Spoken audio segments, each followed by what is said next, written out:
মায়া মানে শুধু ধন, নারী, পুরুষ বা সংসার নয়।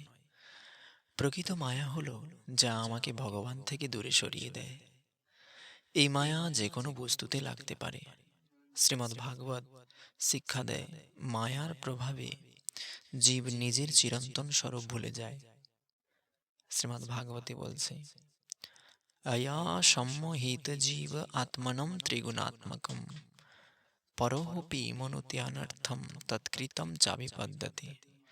যে মায়া শক্তি দ্বারা মোহিত হয়ে জীব স্বরূপতঃ ভগবানের নিত্য দাস হওয়া সত্ত্বেও নিজেকে ত্রিগুণময় দেহ বলে মনে করে এবং সেই ভ্রান্তি থেকেই নানা অনর্থ ভোগ করে। তো এখানে বলা হয়েছে, মায়া জীবের প্রকৃত পরিচয় ঢেকে দেয়, ফলে জীব এই জড় দেহকে আমি মনে করে এবং সুখ দুঃখের বন্ধনে জড়িয়ে পড়ে। সে ভাবে আমি এই দেহ, এটাই আমার পরিবার, এটাই আমার সম্পদ। অথচ মৃত্যু এক মুহূর্তে সব কেড়ে নেয়। মায়ার সবচেয়ে সূক্ষ্ম রূপ হলো অহংকার। আমি করছি, আমি জানি এটা আমার। এই আমিও আমার বোধই জীবকে জন্ম মৃত্যুর বন্ধনে আবদ্ধ রাখে। মায়া কখনো ভয় দেখিয়ে নয়, বরং সুখের প্রতিশ্রুতি দিয়ে মানুষকে বেঁধে রাখে। তাই মানুষ অনিত্যকে নিত্য, দুঃখকে সুখ এবং দেহকে আত্মা বলে ভুল করে। তাই সন্ত কবির দাস বলেছেন, ঝুঠে সুখ কো সুখ কহে মানত হ্যায় মন মোদ খলক চবই না কাল কা কুছ মুখ মে কুছ গোদ। মানুষ মিথ্যা সুখকেই সত্যিকারের সুখ মনে করে, আনন্দ করে, অথচ সবাই কালে গ্রাস। কারো অংশ ইতিমধ্যে কালের মুখে, কারো অংশ তার কোলে অপেক্ষামান। তো মহামায়া এমন শক্তিশালী যে তিনি জ্ঞানীদের মনও মোহিত করতে পারেন। তার প্রভাবে মানুষ অনিত্যকে নিত্য এবং দুঃখকে সুখ মনে করে। তো মায়া শুধু অজ্ঞ মানুষকে নয়, জ্ঞানী মানুষকেও আবদ্ধ করতে পারে। আর শক্তিই হচ্ছে মায়ার প্রধান বন্ধন।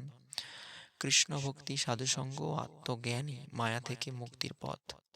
তাই যেদিন জীব উপলব্ধি করবে আমি ভগবানে আর ভগবানই আমার আশ্রয়, সেদিন থেকে মায়ের বন্ধন দুর্বল হতে শুরু করবে। তাই মায়ের সঙ্গে যুদ্ধ করার চেয়ে ভগবানের চরণ আঁকড়ে ধরা শ্রেয়। সূর্য উঠলে যেমন অন্ধকার নিজে থেকেই সরে যায়, তেমনি হৃদয়ে ভগবানের নাম জাগলে মায়া নিজেই দূরে সরে যায়। অন্ধকার জায়গায় থাকলে অন্ধকারের সাথে লড়াই করা যায় না কখনো, সেখানে প্রদীপ জ্বালাতে হয়, তবেই অন্ধকার দূর হয়। ঠিক সেরকম মায়া অন্ধকার, এর সাথে লড়াই করে জিততে পারবে না, বরং হৃদয় হরিনামের দীপ জ্বালালে মায়া এমনিতেই সরে যাবে। সন্ত কবির দাস বলেছেন, মায়া ছায়া এক শি বিরলা জানে কোয় ভগতাকে পিছে ফিরে সম্মুখ ভাগে সয়। মায়া ছায়ার মতো, যে তাকে ধরতে যায় সে পালিয়ে যায়, আর যে ভগবানের পথে চলে তার পিছনে মায়া আসে। অর্থাৎ যে ভগবানে ভক্ত হয় সে মায়ার দাস নয়, বরং মায়া তার অধীন হয়ে যায়।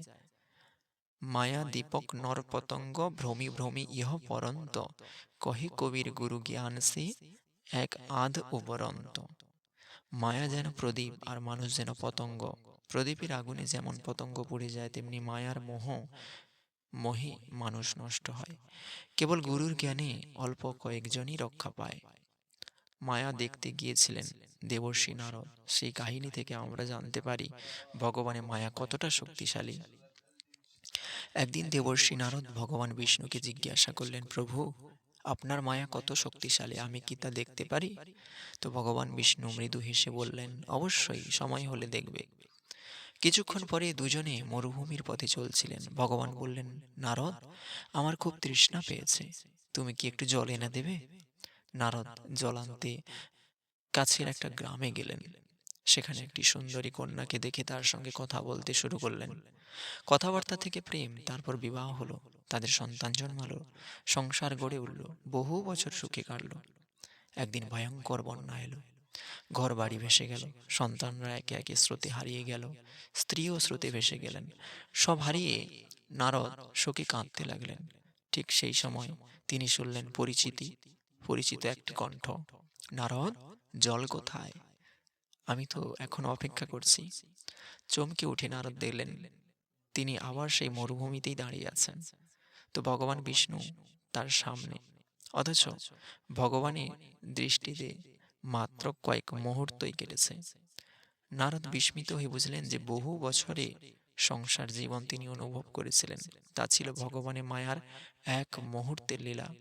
তো এখান থেকে আমরা কি শিক্ষা পেতে পারি? মায়া মানুষের চেতনাকে এমনভাবে আচ্ছন্ন করতে পারে যে ক্ষণিক সময়েও বহু বছরের মতো মনে হয়। দেহ, ধন, পরিবার সবই অনিত্য। এগুলোর প্রতি অতিরিক্ত আসক্তি মায়ার বন্ধন। ভগবানের স্মরণ থেকে বিচ্যুত হলেই জীব মায়ার জালে আবদ্ধ হয়। তাই কৃষ্ণ ভক্তি, কৃষ্ণ স্মরণে মায়া অতিক্রমে পথ। সর্বদা সহজে কৃষ্ণ স্মরণ করতে গেলে কি করতে হবে? কেবল হরিনাম। হরে কৃষ্ণ কৃষ্ণ কৃষ্ণ হরে হরে, হরে রাম রাম রাম হরে হরে। এই হরিনাম মহামন্ত্রই সর্বদা কৃষ্ণ স্মরণে রাখবে নিজেদের।